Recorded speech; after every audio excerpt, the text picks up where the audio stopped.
Y ahora veremos la receta mágica para resolver problemas de dinámica. Bueno, en realidad no existen las recetas mágicas, pero para lo que esta materia exige, probablemente estos pasos son una buena referencia hasta que uno encuentre su propio estilo. Son un lineamiento, nada más que eso. Primero vamos a ver la receta rápidamente. Una receta que en realidad resulta de que yo mismo exteriorizo los pasos que suelo hacer y digo, bueno, más o menos esto es lo que hago siempre. No siempre es exacto calcado, pero digamos, casi siempre hago algo muy parecido. Bueno, hice una lista de puntos tratando de separarlos lo más posible uno de otro, de que cada uno hiciera una pequeña tarea y los puse en esta receta.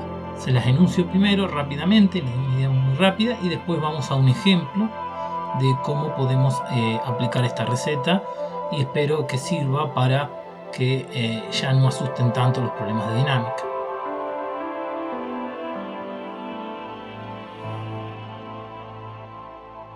Paso 1. Entender el problema. ¿Qué cuerpos me interesan? ¿Cuál es mi sistema? Paso 2. Hacer esquemas, dibujitos para terminar de ver lo anterior. Paso 3. Elegir marco de referencia inercial, ejes de referencia, sistemas de coordenadas. Paso 4. Escoger una nomenclatura clara, sin ambigüedades. Paso 5. Hacer diagramas de cuerpo aislados para cada cuerpo del sistema en estudio. Paso 6. Expresar para cada cuerpo del sistema la ecuación asociada a la segunda ley de Newton. Recomiendo hacerlo vectorialmente. Paso 7. Expresar cada ecuación asociada a la tercera ley de Newton, la ley de acción y reacción, para todas las fuerzas internas del sistema. Paso 8. Expresar las ecuaciones del paso 6 en componentes. Paso 9. En cada ecuación de componente meter toda la información que se conozca sobre la dirección y sentido de las fuerzas. Repasar lo hecho en el paso 5.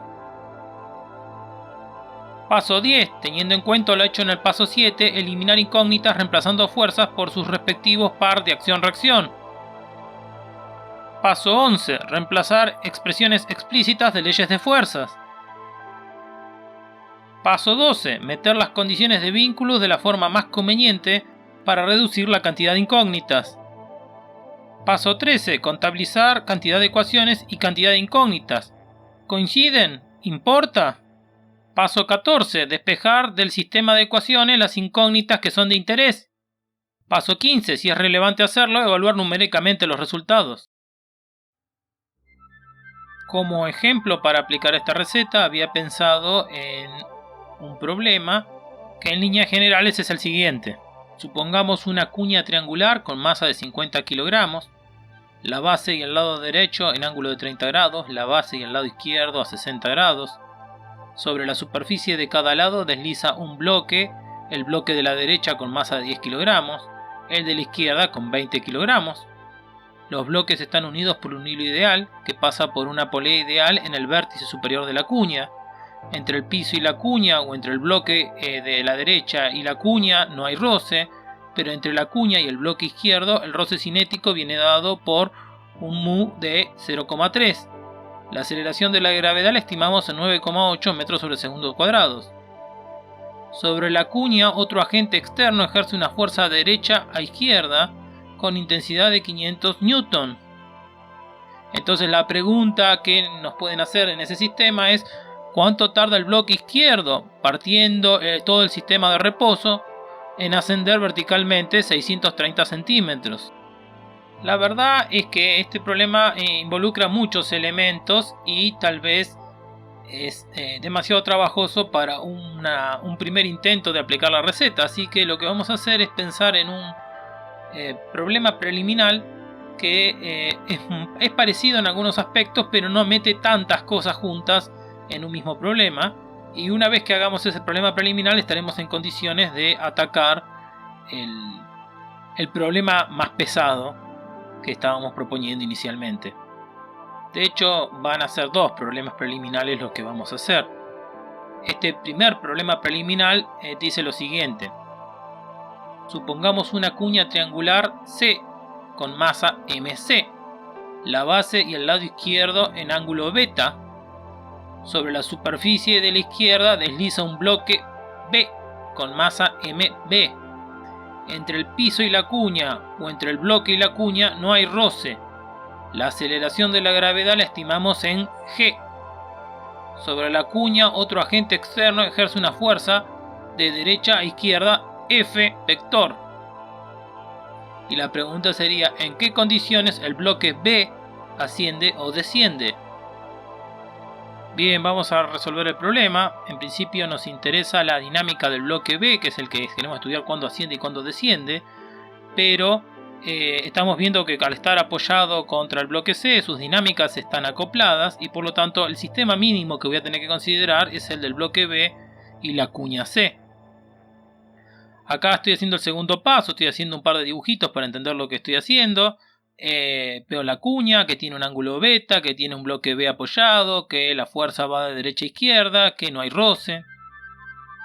Ahora estoy en el paso 3, estoy dibujando sistemas de ejes para señalar con cuáles ejes voy a proyectar las fuerzas que actúan sobre cada uno de los cuerpos. A cuña no hay que confundir con lo que podría llegar a ser un sistema no inercial. Como paso 4, bueno, yo tengo una nomenclatura que a mí me resulta práctica, que es decir, bueno, pongo la F vector de fuerza y arriba le pongo el tipo de fuerza, si va a ser de gravedad, si va a ser normal, si va a ser una tensión, un roce, etc. Y abajo digo fulano sobre mengano o ejecutor sobre víctima, y eso me dice quién le está haciendo fuerza a quién. Después todo lo demás son notaciones donde simplemente les pongo el subíndice que representa la letra del cuerpo con el que estoy trabajando para saber de qué cuerpo es la magnitud que estoy midiendo. Y ahora en el paso 5 estamos haciendo un diagrama de cuerpo aislados. Acá me hago una linita de puntitos auxiliares para hablar de la inclinación que tiene el bloque. Y también de paso voy a dibujar chiquitito, aunque sea para referencia, la dirección de los ejes sobre los cuales pienso proyectar después las fuerzas. Entonces sobre este bloque B va a estar actuando una fuerza normal a esa superficie en la que está apoyado. Y esa es la fuerza normal que C le hace a B. Y la otra que va vertical es la fuerza de gravedad que la Tierra le hace a B. La Tierra la simbolizo con una T. Y puse el ángulo de esa fuerza beta respecto a una dirección normal porque siempre conviene, si uno ya sabe en qué direcciones va a estar proyectando las fuerzas, que son las que tengo ahí marcadas con el eje X y el eje Y, toda aquella fuerza que no esté en alguna de esas direcciones, mejor indicar en qué ángulo está actuando respecto. Acá tenemos el diagrama de cuerpo aislado de la cuña. Le he hecho la fuerza que va de derecha a izquierda, hecha por un agente que no conozco sobre C. Hemos puesto la fuerza que la gravedad de la Tierra hace sobre C y la fuerza normal que el suelo S hace sobre C y la fuerza normal que el cuerpo B hace sobre C. Acá cabe aclarar que no siempre uno sabe exactamente hacia dónde apuntan todas las fuerzas que están actuando sobre un cuerpo. Hay veces que hay fuerzas que son parte de la incógnita, así es que en ese caso uno tendrá que ponerla en alguna dirección genérica y tener bien claro que es simplemente para figura de análisis lo que está poniendo en ese diagrama. Ahora, como paso 6, expresamos la sumatoria de fuerzas igual a la masa por la aceleración, es decir, la segunda ley de Newton. Acá lo estoy haciendo basándome en el dibujito que ya tenía escrito antes. Ya sé qué fuerzas actúan sobre cada cuerpo porque me tomé el trabajo de enumerarlas, de ponerlas todas juntas, así es que me resulta mucho más fácil ahora simplemente expresarlas en la segunda ley de Newton sin olvidarme de ninguna fuerza. Paso 7 sería hacer la tercera ley de Newton, es decir, ahora yo tengo que mirar todas las que son fuerzas que son internas al sistema. ¿Qué fuerzas son internas al sistema? Bueno, todas aquellas fuerzas que se hacen cuerpos que pertenecen a mi sistema. En este caso mi sistema es el bloque B y la cuña C. Así que solo me interesan fuerzas que se hacen B sobre C o C sobre B. Eso me ayuda mucho el haber usado la notación que elegí antes, porque rápidamente cuando la miro me doy cuenta cuáles son fuerzas internas y cuáles no son fuerzas internas en mi sistema. Paso 8. Ahora puedo agarrar las ecuaciones que tenía de la segunda ley de Newton que había hecho en el paso 6 y expresarlas en componentes. ¿En qué componentes? Bueno, las del cuerpo B las voy a expresar en el sistema de ejes que me había escogido para el cuerpo B, y las del cuerpo C en el sistema de ejes que me había escogido para el cuerpo C. Estoy usando también una notación acá de vectorial que, digamos, acá, bueno, acá la aclaro en el paso 4, me estaba faltando aclararla, que decir que si tengo una fuerza puedo escribir sus componentes como Fx y Fi, y esa fuerza, bueno, se puede descomponer como Fx por versor X más Fi por versor Y. Recuerden, los versores son vectores de módulo 1 que apuntan en una dada dirección. En este caso sería en la dirección del eje X y en la dirección del eje Y.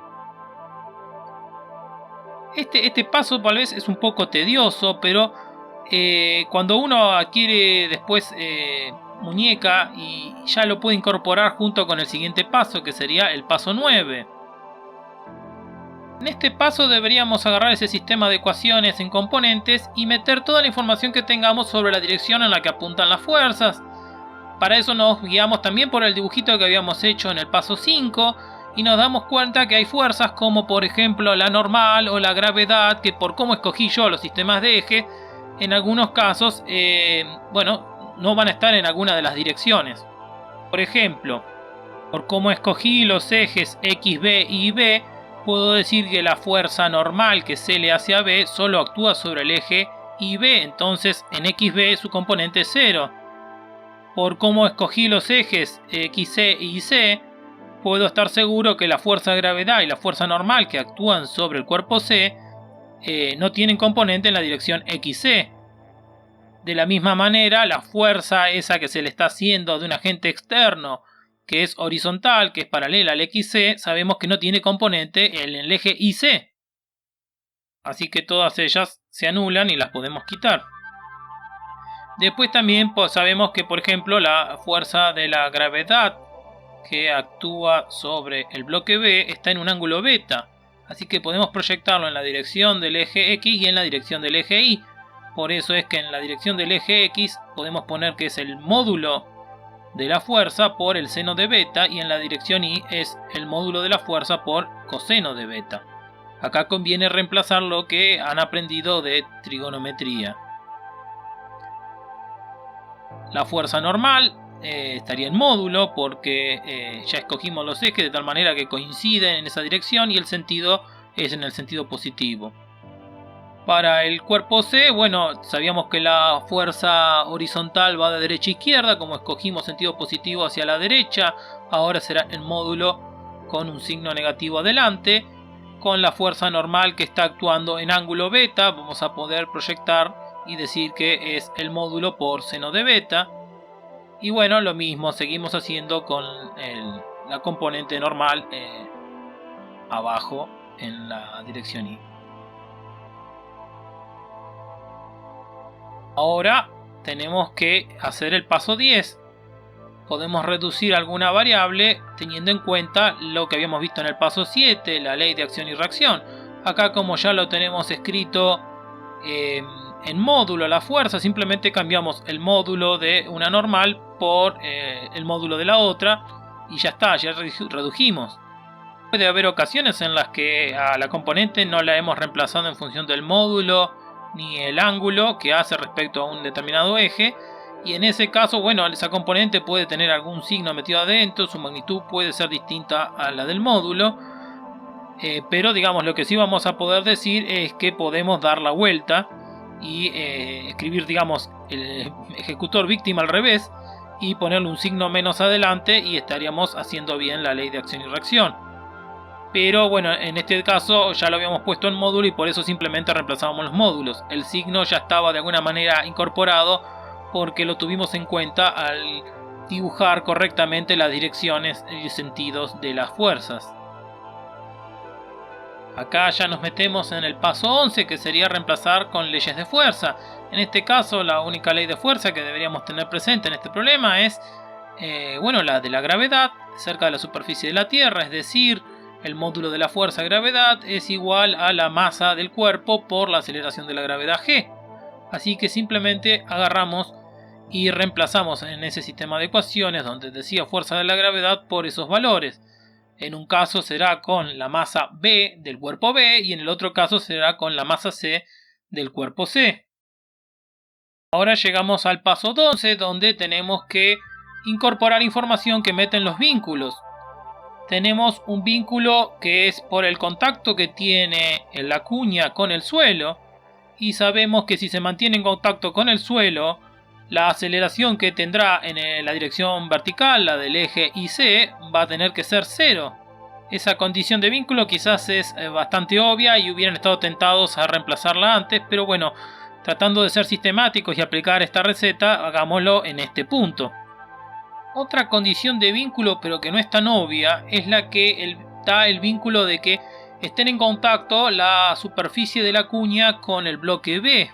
Lo que nosotros sabemos es que la cuña tiene una cierta aceleración, la aceleración AC, que en definitiva va a ser la aceleración que tiene esa superficie de contacto con el cuerpo B. Como el cuerpo B desliza, no está pegado a la superficie, sino que desliza sobre la superficie, no tiene realmente la misma aceleración que la superficie. No obstante, la condición de vínculo es que en la dirección normal a la superficie van a tener que tener ambas la misma proyección, o sea, la misma componente de aceleración en esa dirección.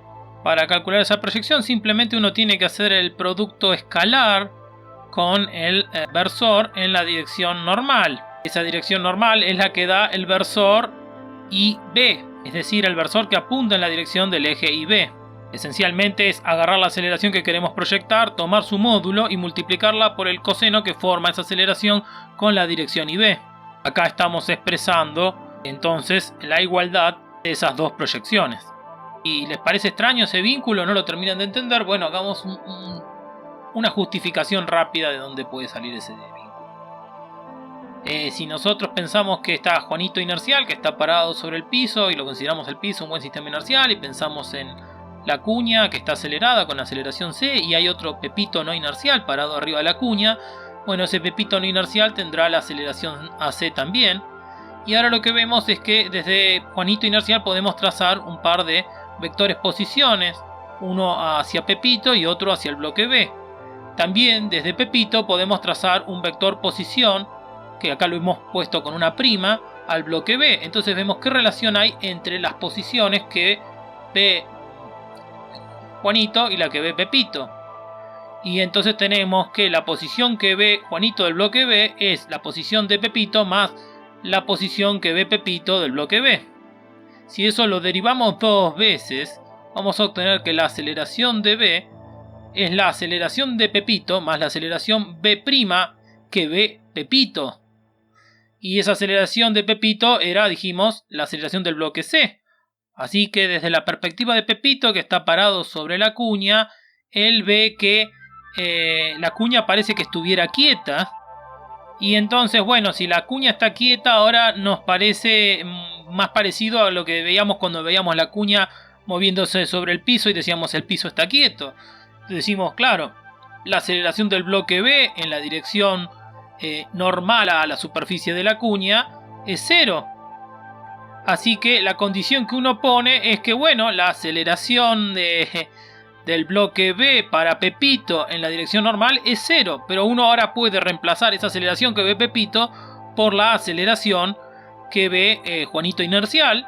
Y es ahí donde nos queda que es la aceleración de B menos la aceleración de C. Todo eso proyectado en la dirección normal igualado a 0. O sea, nos permite despejar una en función de la otra y dejar la condición de vínculo que ya habíamos encontrado.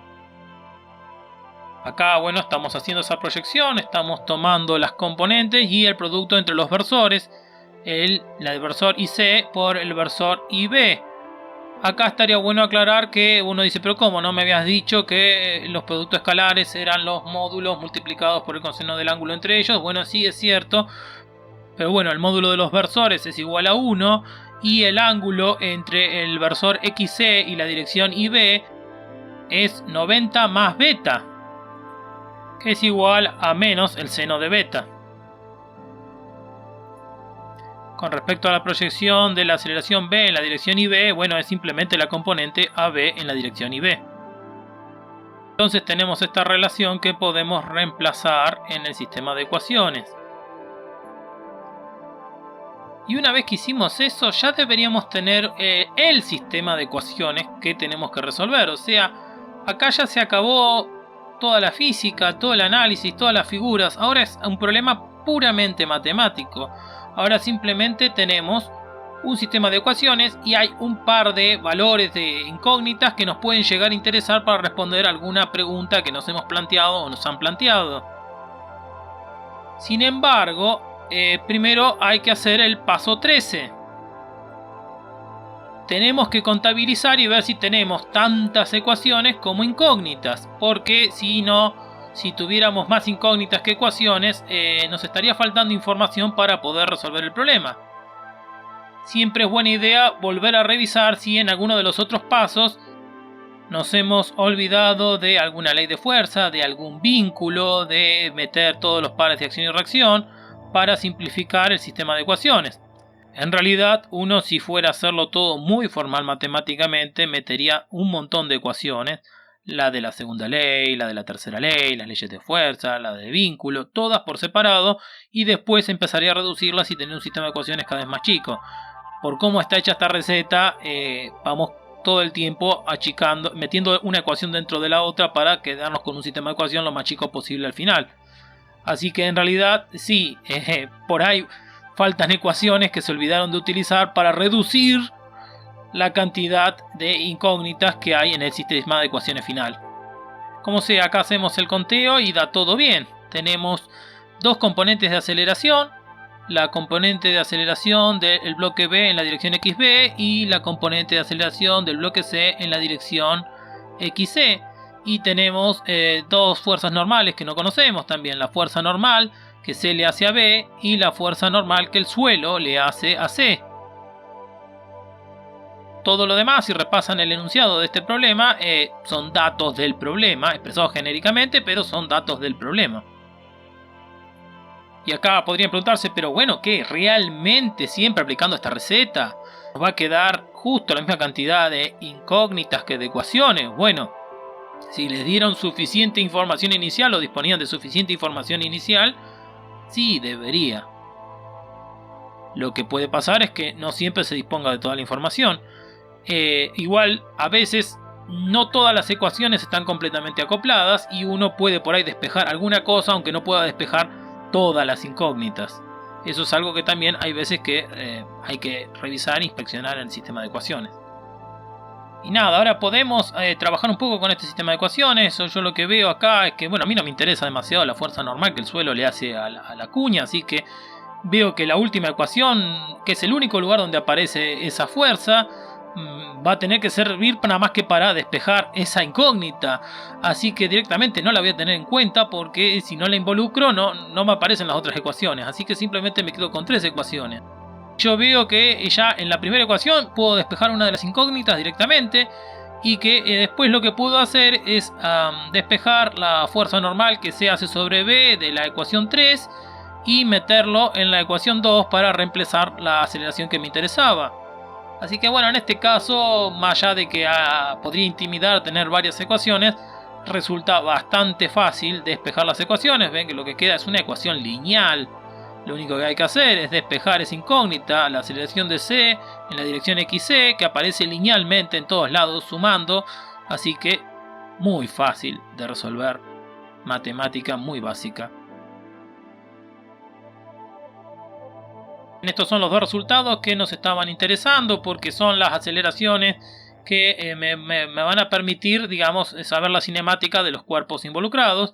Y además yo sé que, bueno, ya lo habíamos dicho antes por el vínculo que existía, sabemos cómo está relacionada la aceleración de B en la dirección IB con la aceleración de C en la dirección XC, así que, digamos, puedo ponerla y ya tengo las dos componentes de la aceleración B que me da toda la cinemática, digamos, del cuerpo B, que era en definitiva el que nos motivó este problema. ¿Qué hacemos ahora con la aceleración de B? Bueno, me interesa saber en qué condiciones asciende o desciende. O sea, en definitiva me interesa saber cuando la aceleración en la dirección vertical es hacia arriba o es hacia abajo, es decir, positiva o negativa en la dirección IC. Sí, estoy viendo el bloque B, pero estoy hablando de la dirección IC porque justo la dirección IC es la que coincide para alguien que estuviera parado en el piso y escogiera como dirección vertical IC. Así que sí, si quieren llámenla ahí, pero digamos es la dirección IC. Lo que voy a hacer es agarrar esa aceleración del bloque B que ya conozco. Le voy a hacer el producto escalar por la dirección del versor IC.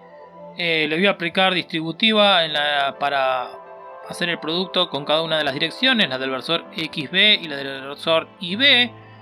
En un caso me va a dar coseno de pi sobre 2 menos beta, que es igual al seno de beta. Y la otra me va a dar directamente coseno de beta. Así es que ahora ya tengo una manera de relacionar la aceleración vertical de B con la aceleración de sus dos componentes, XB y IB.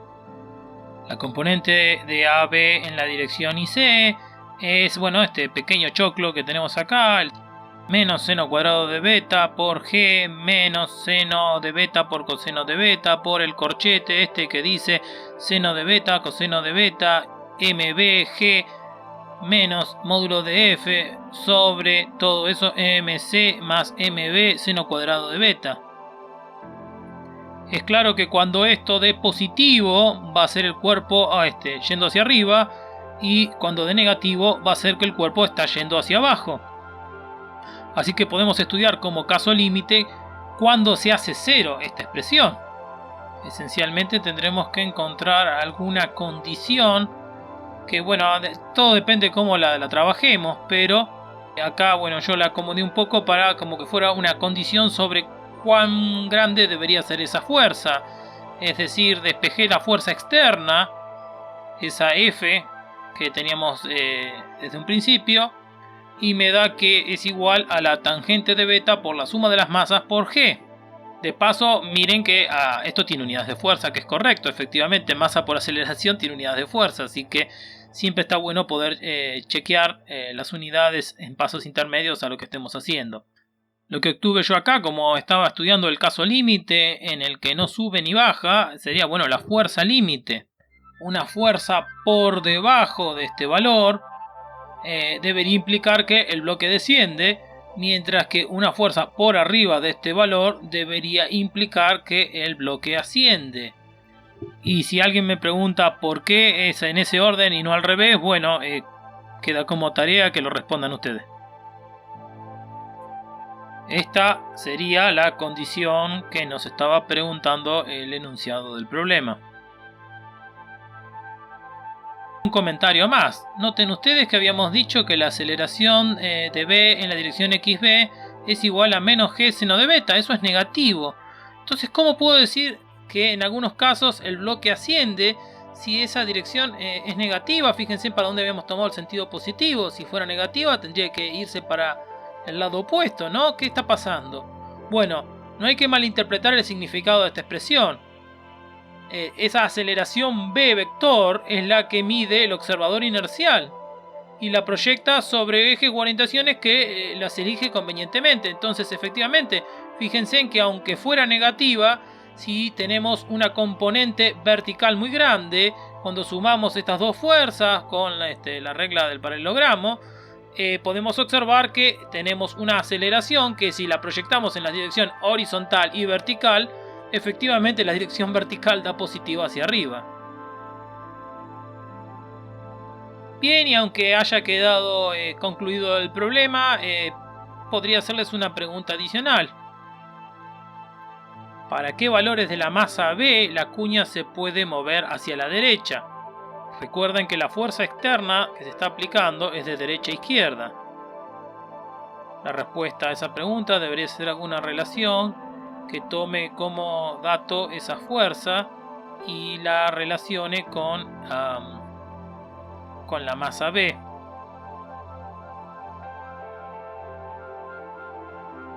Vayamos ahora a otro problema preliminar, que también es como un caso particular del problema principal que hemos planteado al principio de todo. El problema dice que supongamos una cuña triangular C muy masiva, la base y el lado derecho en ángulo alfa, la base y el lado izquierdo en ángulo beta. Sobre la superficie de cada lado desliza un bloque, el bloque A la derecha con masa MA, el de la izquierda B con masa MB. Los bloques están unidos por un hilo ideal que pasa por una polea ideal en el vértice superior de la cuña. Entre el bloque de la derecha y la cuña no hay roce, pero entre la cuña y el bloque izquierdo hay roce. La aceleración de la gravedad la estimamos en g. Las preguntas que se hacen es en qué condiciones asciende o desciende B, con qué aceleración lo hace. Nuevamente acá nos interesa el bloque B. Vemos que su dinámica está acoplada a la del bloque A gracias al hilo. Por otro lado vemos que el bloque C, al ser muy masivo, uno esperaría que queda casi inamovible, por lo que no lo vamos a tener en cuenta porque su dinámica, bueno, no existe dinámica prácticamente. Así que nuestro sistema estaría constituido por el bloque A y por el bloque B. Bueno, acá estamos haciendo el paso 2, estamos haciendo el dibujito. Yo directamente, como la cuña es inamovible, directamente la consideré como si fuera un cambio de inclinación en el mismo terreno, en el mismo suelo. Y entonces, digamos, ese suelo tiene una rampa triangular. Y de un lado tiene el bloque B y del otro lado tiene el bloque A. Ambos unidos por poleas, ambos con inclinaciones beta y alfa respecto a la horizontal. De un lado hay roce, del otro lado no hay roce. Ahora estamos en el paso 3, estamos dibujando los ejes. Vamos a hacer un sistema de ejes distinto para cada cuerpo, cada uno con una dirección que sea paralela al plano en el que desliza el cuerpo y otra que es normal. Bueno, sí, acá podemos pensar que tenemos al observador inercial observando desde ese lugar y haciendo proyección en esas dos direcciones. La nomenclatura, bueno, la misma, la usual. Voy a considerar que la fuerza tiene, arriba indico el tipo, primero elijo el ejecutor y luego la víctima. A los vectores los descompongo en componentes de la manera que estoy expresando acá. Aceleración es igual a aceleración de x por verso de x más aceleración de y por verso de y, etcétera, para otros vectores. Bueno, acá estamos haciendo el diagrama de cuerpo aislado. De vuelta, a mí me resulta cómodo para poder graficar todo mejor, imaginarme la orientación en la que está inclinado el bloque. Le voy a poner acá los ejes para tener claro en qué dirección voy a descomponer las fuerzas más adelante. Acá estoy colocando la fuerza de la gravedad que la Tierra T hace sobre el cuerpo B e indicando el ángulo beta que hace respecto a la dirección vertical del sistema de ejes. Estoy poniendo la fuerza de la tensión que el hilo H hace sobre B. Acá me gustaría hacer una aclaración, y es decir que el hilo podría ser considerado otro cuerpo o un conjunto de cuerpos, una cadena de cuerpos o como quieras pensarlo.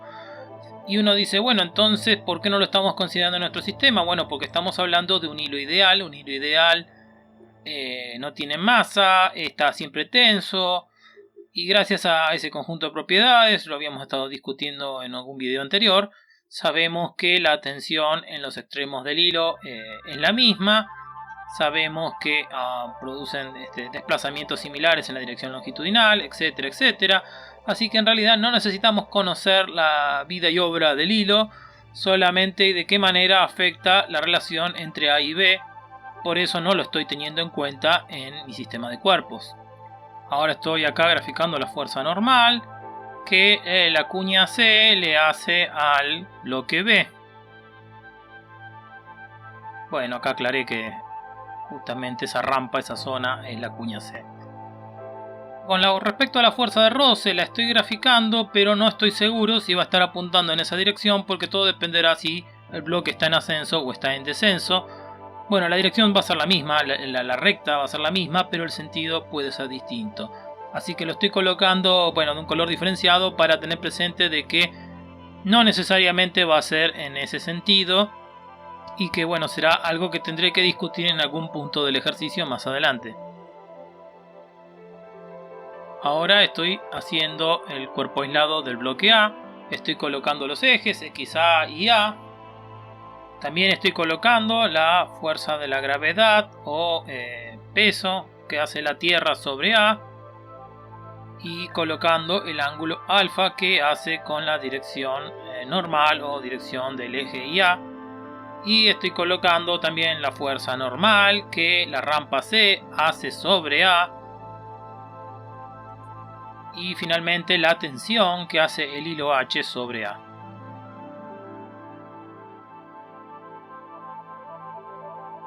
Ahora en el paso 6 volvemos a escribir la segunda ley para cada cuerpo.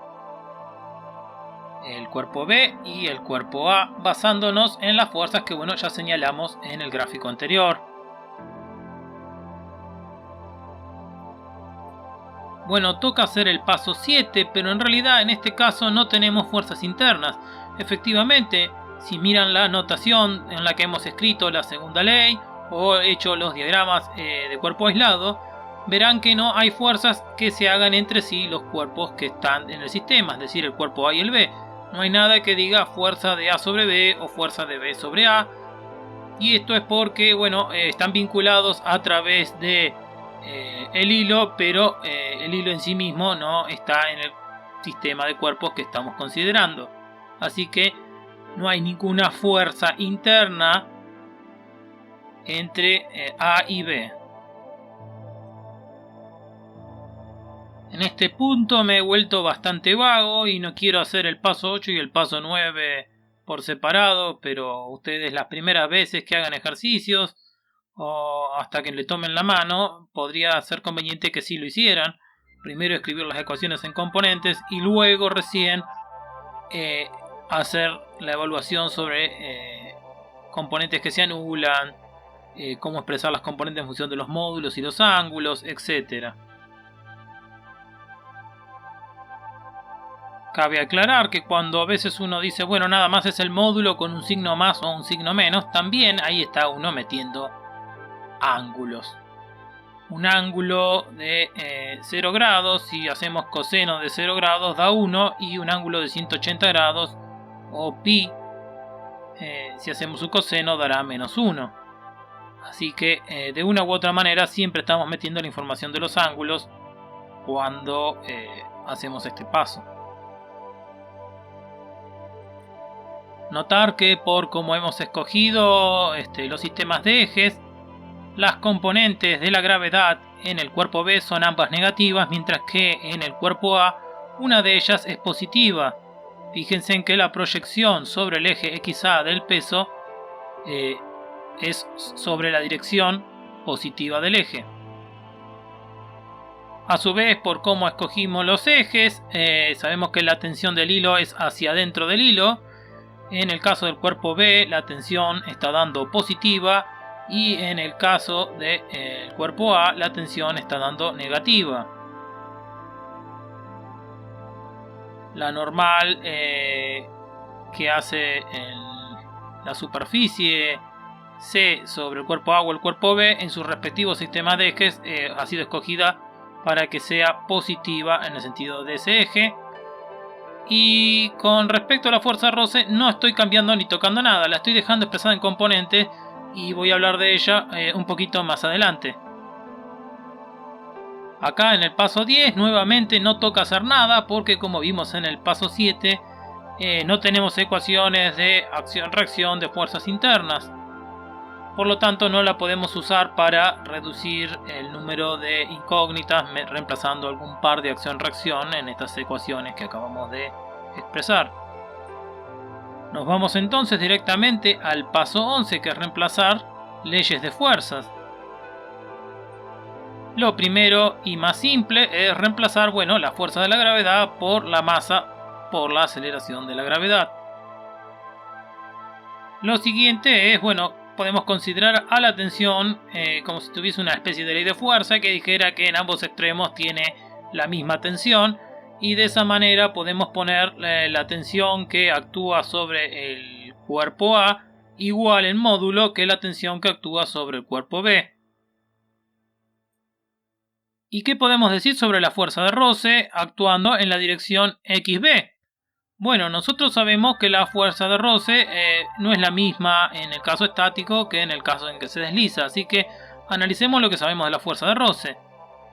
Cuando desliza puede ser hacia arriba o puede ser hacia abajo, y la expresión que corresponderá en cada caso tendrá que ser negativa cuando desliza hacia arriba y positiva cuando desliza hacia abajo, por cómo se eligió el sentido del eje XB positivo. La expresión, bueno, sabemos que es proporcional a mu c por fuerza normal. Por otro lado, cuando no desliza, hay un rango de valores que se cubre. Sabemos que cuando está justo antes de deslizar, tiene que ser algo proporcional al coeficiente de mu estático por la fuerza normal.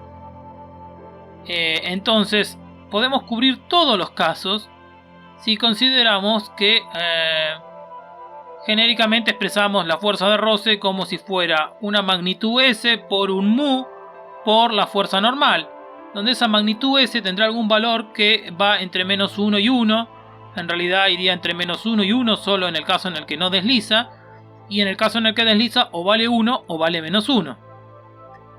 Y el valor S mu, bueno, en el caso en que desliza valdrá mu c, que es el mu cinético, o mu igual a mu e cuando es el caso estético. De esa manera la metemos y después podemos, dependiendo de lo que nos interese, evaluar esos valores S y mu según corresponda. Bien, pasamos ahora al punto 12, los vínculos. Sabemos que uno de los vínculos es por contacto con la superficie en cada uno de los casos de cada bloque. Es decir, sabemos que no abandonan el contacto con la superficie C, y por lo tanto podemos decir que la componente de la aceleración en las direcciones normales es 0, es decir, la aceleración de B en la dirección IB es 0 y la aceleración de A en la dirección IA es 0. Con respecto a la aceleración en la dirección de los ejes XA y XB respectivamente, tienen que ser iguales, ya que ambos se encuentran unidos por un hilo inextensible, por lo que se desplace el cuerpo A sobre el eje XA va a ser lo mismo que se desplace el cuerpo B sobre el eje XB. Luego, bueno, derivando dos veces nos da que sus aceleraciones son iguales. Reemplazando esto en el sistema de ecuaciones, obtenemos el sistema de ecuaciones. El sistema de ecuaciones que ya tiene toda la física metida y que después simplemente vamos a tener que resolver para encontrar las incógnitas. Pero todo lo que ya era la física, todo lo que era el planteo del problema, ya fue hecho para llegar a este sistema de ecuaciones. No obstante, todavía nos falta contabilizar en el paso 13 si la cantidad de incógnitas coincide con la cantidad de ecuaciones. Efectivamente, hay 4 ecuaciones y 4 incógnitas. La fuerza normal de C sobre B, la fuerza de la tensión del hilo sobre B, la fuerza normal de C sobre A y la aceleración de B en la dirección XB. Repito que tanto el S como el mu los considero datos porque los evaluaré en cada caso según me interese, si quiero evaluar roce estático, roce cinético, etcétera, etcétera. Si quiero averiguar cuándo sube o cuándo baja el bloque B, tengo que despejar su aceleración. Igual que antes, estoy viendo que en este sistema de 4 ecuaciones, la última ecuación solo me sirve para despejar una normal que no me interesa. Es la normal que hace la superficie C sobre el bloque A. ¿Y por qué digo que sirve para hacer eso? Porque es lo único que figura ahí y de hecho directamente se puede despejar. Me está dando ahí que es algo proporcional al peso del bloque A. Pero no me interesa, así que esa ni la tengo en cuenta ni me influyen las otras. De las otras 3 ecuaciones estoy viendo que de la segunda se puede despejar la normal que C hace sobre B y de la tercera se puede despejar la tensión que el hilo hace sobre B. Así que después puedo agarrar esos dos valores y reemplazarlos en la primera y solo me va a quedar una ecuación para la aceleración de v en la dirección xv. Y acá está, la despejé, esta es la aceleración de v en la dirección xv. Es la masa de v por la aceleración de la gravedad, por un paréntesis que tiene menos seno de beta, más S mu coseno de beta, más la masa de A seno de alfa g, todo dividido la suma de las dos masas. Dicho sea de paso, este problema es distinto al anterior. Acá sí realmente yo puedo evaluar hacia dónde va a moverse el cuerpo mirando el signo de esta aceleración, ya que recuerden que ahora la rampa está quieta respecto a un sistema inercial. Así que como la rampa está quieta respecto a un sistema inercial, no nos va a fallar la intuición cuando querramos decir, bueno, si el cuerpo está ascendiendo o descendiendo mirándole el signo. Efectivamente, cuando esta aceleración sea positiva, el cuerpo va a estar ascendiendo, y cuando sea negativa va a estar descendiendo. Como caso particular, cuando esta aceleración se hace cero, podemos decir que el cuerpo no se está acelerando, o es decir, si consideramos que esa aceleración es constante y efectivamente por la manera en la hemos calculado no puede ser algo que varíe en el tiempo, entonces tenemos que concluir que estamos en el caso estático, así que solo tiene sentido evaluar esta ecuación considerando que mu es igual al mu estático.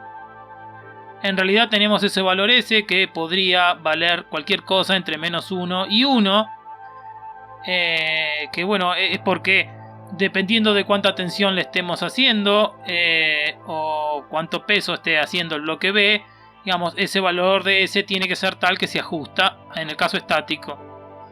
Pero nuevamente a nosotros nos va a interesar evaluar los casos límites para saber el rango completo en el cual se mantiene en reposo. Lo más práctico es primero despejar SS en función de todas las demás variables. Y ahora sí decir que yo sé que eso está entre menos 1 y 1, donde el menos 1 vale justo antes de ascender y el 1 vale justo antes de descender. En todos los valores intermedios el cuerpo tendría que estar en reposo.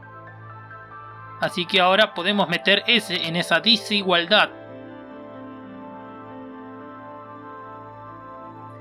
Y una vez que hagamos eso podemos, despejar el cociente de la masa A sobre la masa B, que nos va a quedar entre dos valores. La cota inferior sería seno de beta por mu estático por coseno de beta dividido seno de alfa. Por debajo de ese valor el cuerpo descendería. La cota superior sería seno de beta más mu estático por coseno de beta sobre seno de alfa. Por arriba de ese valor el cuerpo B ascendería. Observemos que ese resultado tiene mucho sentido, ya que nos está dando un valor más chico del lado izquierdo, un valor más grande del lado derecho, y lo que estamos diciendo es que cuando la masa de B sea mucho más grande que la de A, o bueno, lo suficientemente más grande que la de A, dará un valor lo suficientemente chico como para estar por debajo de esta cota, y entonces el cuerpo va a descender, le gana al cuerpo A y por eso desciende. En cambio, si es lo suficientemente chica la masa B, ese cociente va a dar un valor lo suficientemente grande como para que el cuerpo comience a deslizar para el otro lado, es decir, la masa de A le gana a B. Esa sería entonces la condición para no deslizar. Y si desliza, bueno, tenemos que usar la misma expresión de la aceleración de la que habíamos partido antes, pero ahora lo que vamos a hacer es reemplazar el mu por mu cinético, y el S, bueno, vamos a decir que tiene que tomar un valor más o un valor menos, donde más es el descenso y menos es en ascenso. Y entonces ya ahí tenemos esa expresión para la aceleración, que va a ser masa de B por G, por un paréntesis que tiene menos seno de beta, más menos mu cinético por coseno de beta, cierro paréntesis, más MA seno de alfa por G, todo eso dividido la masa total. Con eso se cubre un análisis completo de en qué condiciones el cuerpo desliza hacia arriba o hacia abajo y con qué aceleración lo hace. Bien, con estos dos problemas preliminares que hemos visto ya tenemos el entrenamiento suficiente para atacar el problema original. Una primera cosa que podemos hacer es, bueno, como antes habíamos estado trabajando siempre con problemas en abstracto, podemos ahora también analizar este problema en abstracto y reemplazar todos los valores por letras y decir que, bueno, después al final de todo reemplazaremos los valores que corresponden a cada letra. Y esto es algo que en realidad uno podría hacer en lo que podría considerar que es el primer paso del problema cuando trata de entenderlo. O sea, si logramos abstraernos un poco de los valores originales del problema original, en parte estamos adquiriendo un entendimiento mayor del problema. ¿Cómo es esto posible? Bueno, porque estamos identificando cuáles son las variables, cuáles son las incógnitas, etcétera, etcétera. En ese sentido me estoy refiriendo. Entre otras cosas, podemos darnos cuenta también que para responder lo que se nos está preguntando, se necesita conocer la aceleración vertical de B. Es decir, si se nos está preguntando en qué tiempo se alcanza una cierta altura h, necesitamos saber con qué aceleración se está ascendiendo. Bien, comencemos haciendo el paso 1 y dijimos que bueno, que nos interesa justamente esa dinámica del cuerpo B, pero se encuentra acoplado tanto a los cuerpos A como a los cuerpos C, así que el sistema físico será el sistema A más B más C. En este segundo paso nos ponemos a hacer el dibujito para visualizar completamente lo que estamos hablando. Tenemos esta cuña que desliza sobre el piso y dos bloques sobre ella, un bloque B a la izquierda y un bloque A la derecha, ambos unidos por una polea ideal, y sobre la cuña se está aplicando una fuerza horizontal de derecha a izquierda. Sobre la superficie entre A y C no hay roce, y sobre C y el suelo tampoco hay roce, pero entre B y C hay roce. En el paso 3 nos ponemos a dibujar los sistemas de ejes que nos van a resultar cómodos para expresar la fuerza. Acá alguien podría preguntarme, pero vos ¿cómo sabés cuáles son esos sistemas de ejes? Porque los hemos estado poniendo y es tan claro. Bueno, no necesariamente uno lo puede visualizar tan fácil cuál es el que corresponde o el que le convendría más elegir. Después de hacer varios problemas uno gana cierta intuición, y una vez que uno tiene esa intuición, bueno, los va poniendo al principio de todo. Pero también uno podría avanzar en el problema y cuando llega a cierto punto decir, bueno, vuelvo sobre ese dibujito y le dibujo los ejes de referencia que veo que me van a resultar más cómodos. Tampoco es necesario que los tres cuerpos se exprese su dinámica en tres sistemas de ejes distintos, pero bueno, justo en este caso a mí me da la impresión de que es mucho más conveniente. La nomenclatura es la misma que he venido usando en los otros problemas.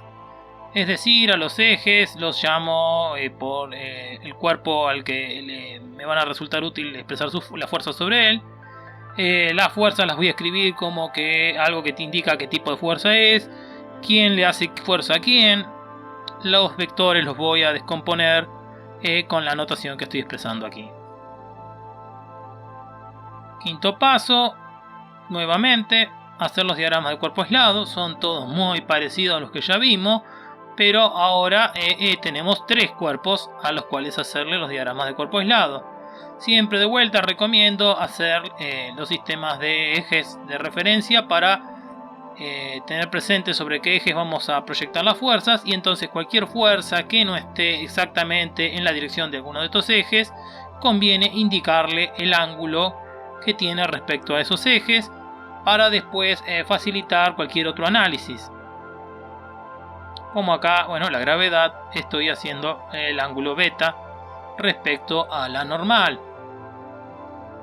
Estoy incluyendo la fuerza de tensión que el hilo hace sobre B,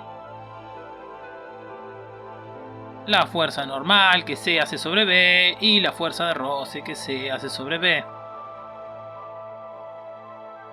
Ahora con la fuerza de roce estamos seguros para dónde va a ir, porque implícitamente el enunciado nos está diciendo que el bloque va a ascender. Si el bloque va a ascender, sabemos para dónde va a estar actuando el roce, opuesto a ese movimiento, a ese deslizamiento hacia arriba.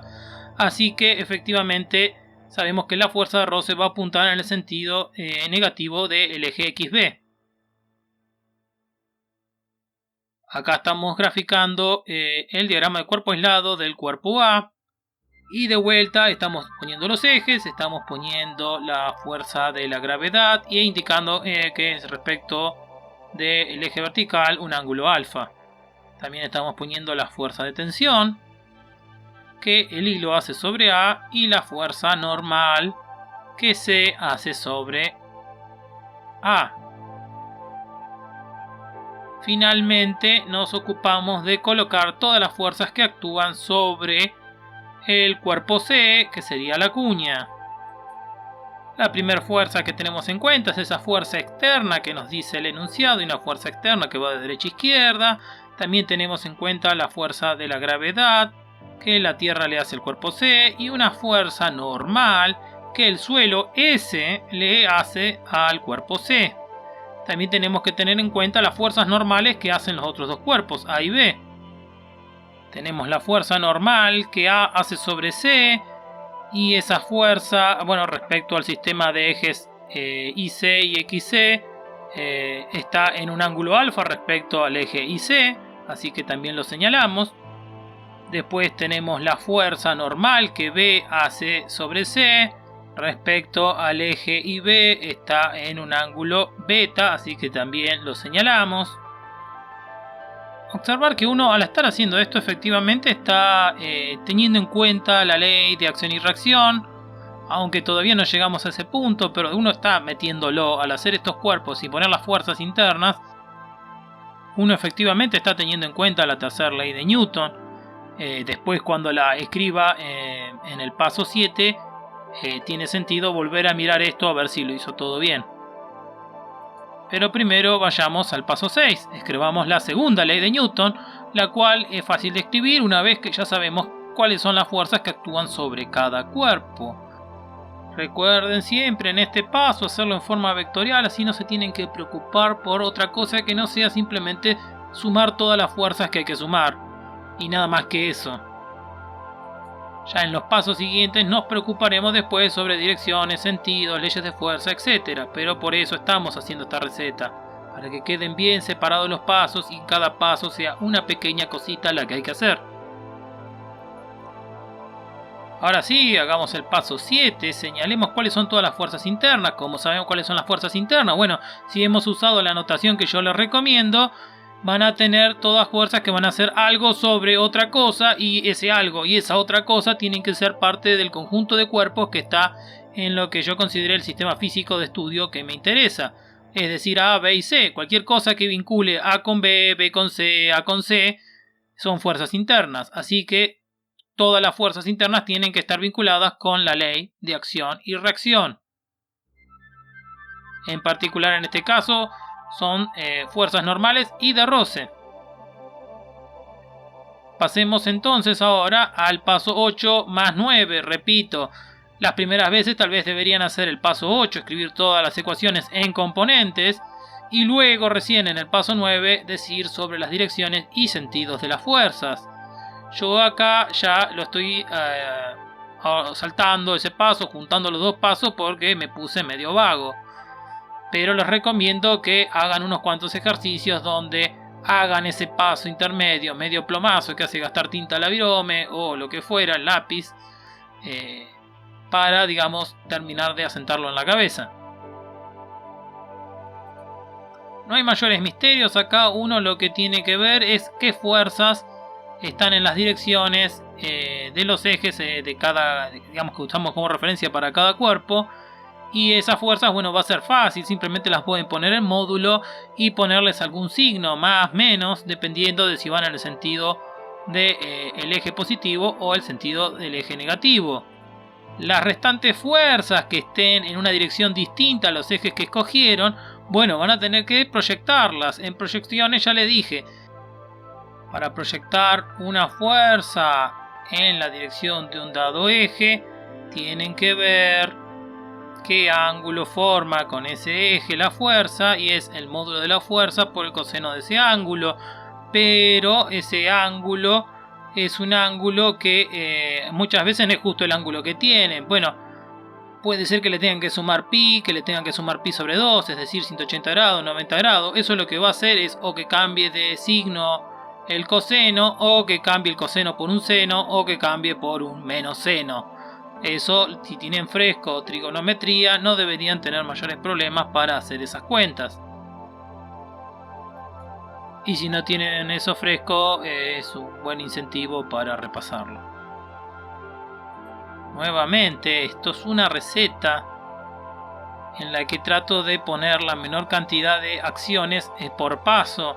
Entonces no se preocupen por ahora por las leyes de fuerza ni qué pasa con las aceleraciones. Por ahora, en este paso solo deberían hacer esto: asignarle a lo que conocen de su dirección y su sentido esa información, eliminando alguna componente o asignándole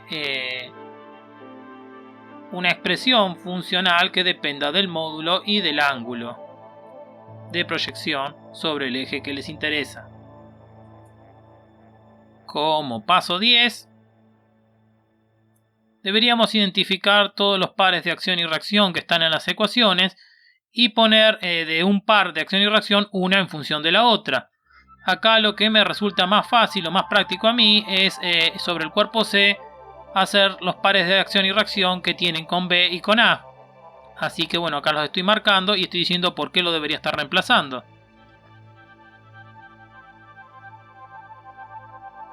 Como paso 11, ahora sí, tendríamos que reemplazar las leyes de fuerza que conozcamos. La más simple de todas siempre es esa, la gravedad cerca de la superficie terrestre.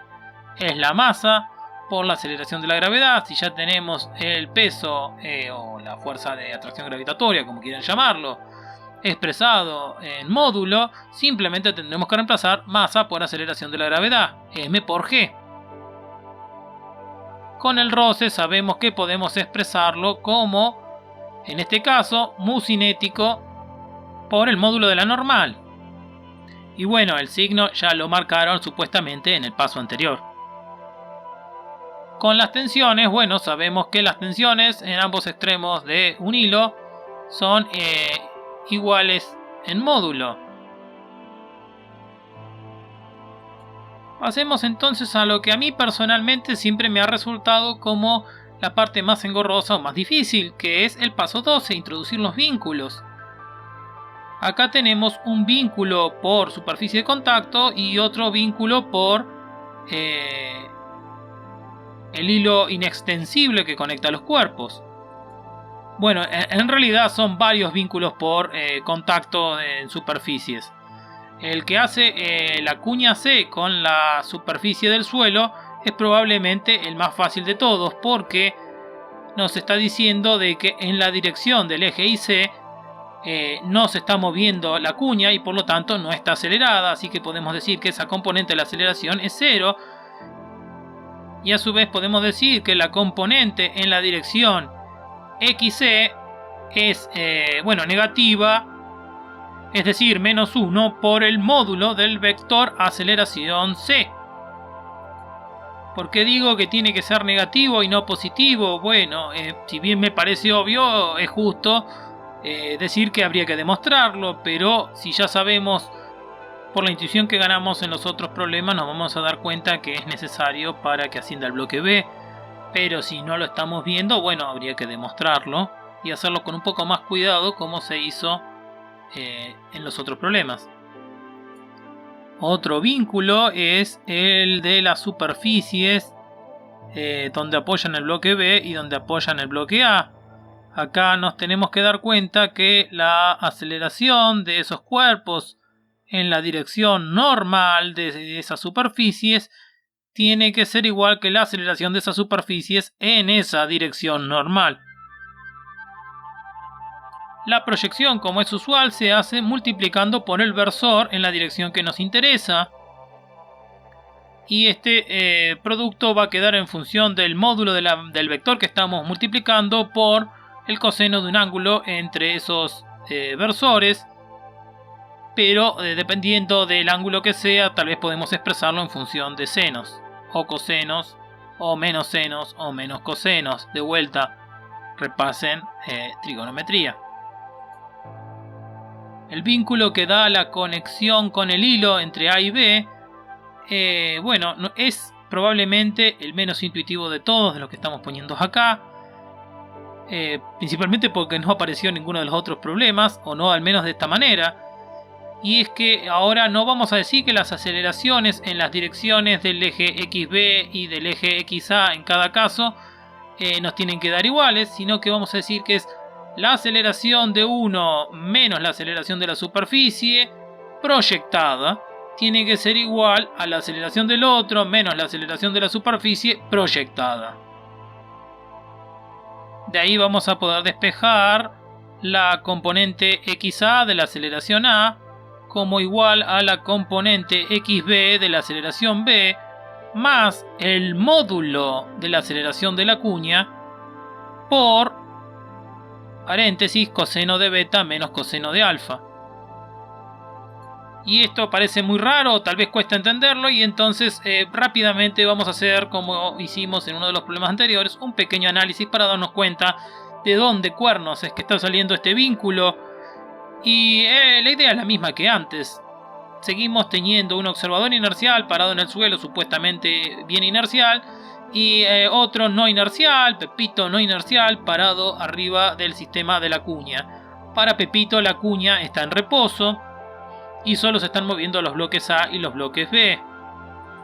La ventaja de usar a Pepito es que él va a ver los vínculos de una manera más simple, porque va a ver las cosas como si esa cuña se estuviera quieta, y eso simplifica bastante el análisis. La idea, igual que como hicimos antes, es suponer vectores posición que salen de Juanito inercial y van a Pepito, al bloque B y al bloque A, y también vectores posición, que acá los he primado, les he puesto una prima, que van de Pepito a A y de Pepito a B. Entonces podemos relacionar cómo están los vectores posición de un observador con los vectores posición del otro observador. En general siempre será que el vector posición que registra el observador inercial va a ser igual al vector posición que le asigna al observador no inercial más el vector posición que observa el observador no inercial. Ahora, si derivamos eso dos veces, vamos a tener una relación similar para las aceleraciones. Bueno, esto en realidad va a ser siempre así cuando Pepito y la cuña se están moviendo en traslación nada más. Si hubiese una rotación, bueno, todo esto sería mucho más complicado y no nos interesa por el momento nada de eso. Ahora, para este observador Pepito podríamos utilizar los vínculos que ya hemos visto antes. Esencialmente, si la superficie parece que estuviera en reposo, en la dirección normal a la superficie, la proyección de la aceleración del cuerpo que se mueve sobre la superficie tiene que ser 0. Pero ahora no es la proyección de la aceleración, sino de la aceleración esa primada. En el segundo problema teníamos un vínculo para los cuerpos unidos por un hilo, que vinculaba las aceleraciones. Bueno, ahora las vincula, pero no vincula las aceleraciones del observador inercial, sino estas aceleraciones primadas del observador no inercial. Reescribiendo los vínculos que ve Pepito, obtendríamos los vínculos que ve Juanito, que son los que hemos expresado anteriormente. Los vínculos son todo un tema, pero por lo general los problemas que se ven en este curso introductorio son simples.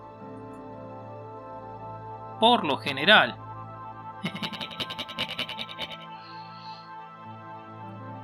Y reemplazando esos vínculos en las ecuaciones que ya teníamos, obtenemos el sistema de ecuaciones que tiene en principio toda la física relevante del problema y que solo restaría resolver.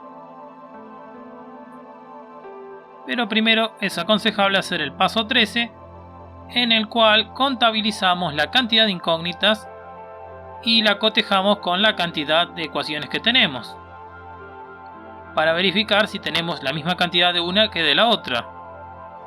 Efectivamente, las incógnitas son el módulo de la fuerza de tensión del hilo sobre B, el módulo de la fuerza normal que C hace sobre B, la componente de la aceleración B en la dirección XB, el módulo de la aceleración de C, el módulo de la fuerza normal que C hace sobre A y la fuerza normal que el suelo S hace sobre C. 6 ecuaciones, 6 incógnitas. Entonces nos vamos como si fuera el paso 14, que sería despejar lo que nos interesa despejar. Nos interesa la aceleración del cuerpo B, que quedaría expresada en función de la componente XB y la componente IB, pero la componente IB ya sabemos por lo que hemos estado diciendo que es igual al módulo de la aceleración de C por el seno de beta. En particular nos interesa estudiar el ascenso, para eso necesitamos la aceleración en la dirección vertical IC. Para eso, ¿qué es lo que tendríamos que hacer? Bueno, una vez que tengamos el vector aceleración de B, lo tenemos que proyectar en la dirección del versor IC. Y acá, bueno, estamos viendo de qué manera deberíamos expresarlo. Yo ahora no me voy a poner a hacer todo el despeje. Ustedes ya vieron el despeje en los casos anteriores. Acá tendrán que trabajar un poquito, quedará como ejercicio. Estas son las expresiones que quedan para las componentes que necesitamos de la aceleración.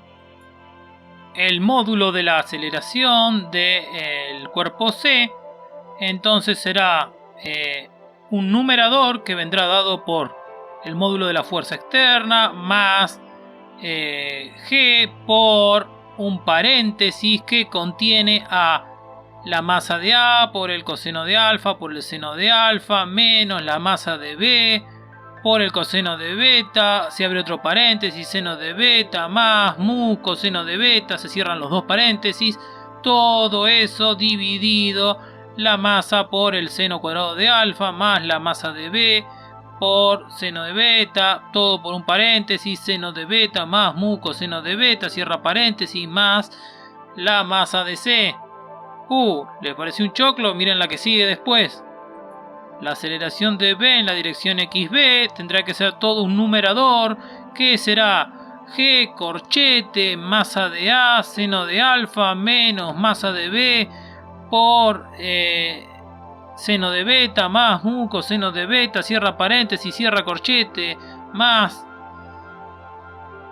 abre corchete, masa de A por abre paréntesis, coseno de alfa menos coseno de beta, cierra paréntesis, menos mu masa de B por seno de beta, cierra corchete, y a eso hay que multiplicarlo por el AC que les dije antes, y después a todo eso hay que dividirlo por la suma de las dos masas.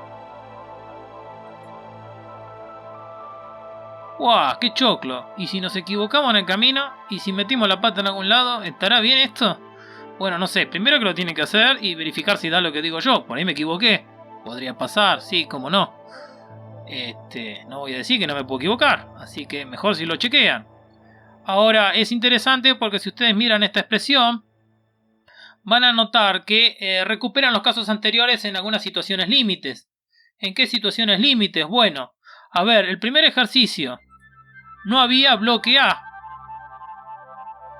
¿Sí? No había bloque A. Eso sería equivalente a decir que el bloque A tenía masa 0.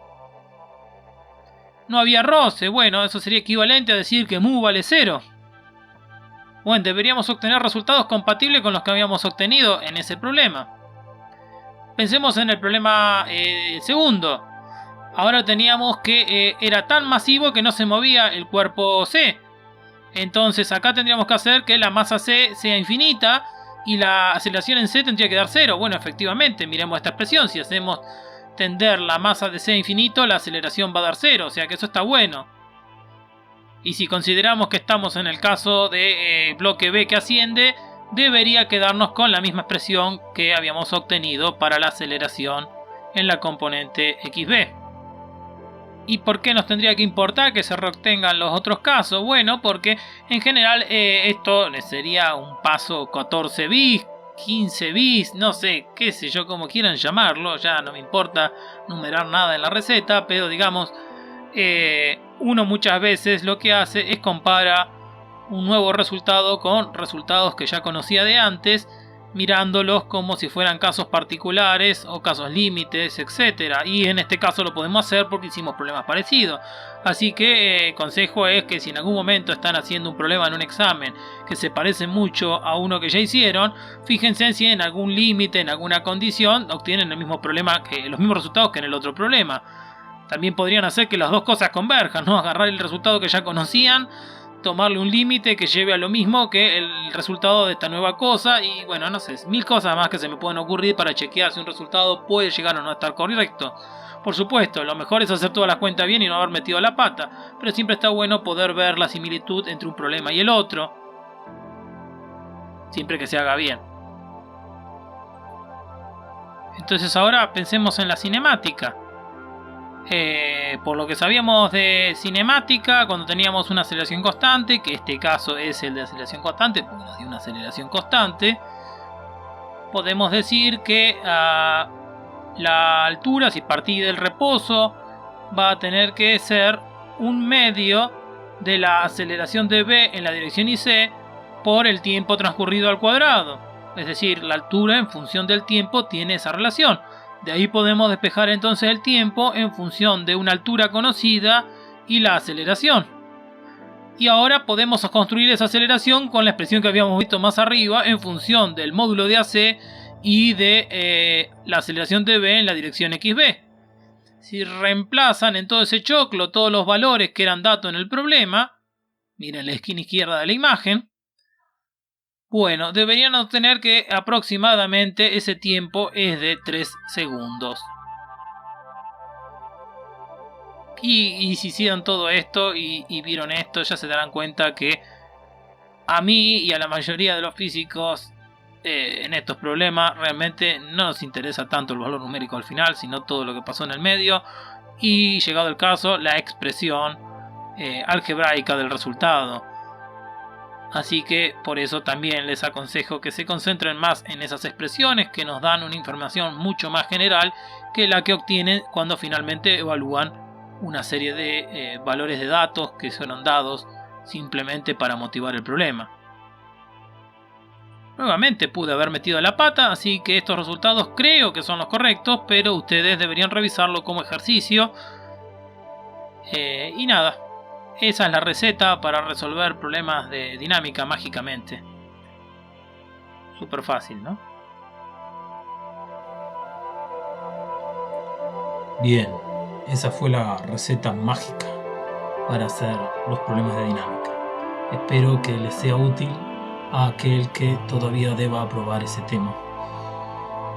Nos vemos en el próximo video, probablemente con menos magia y más física.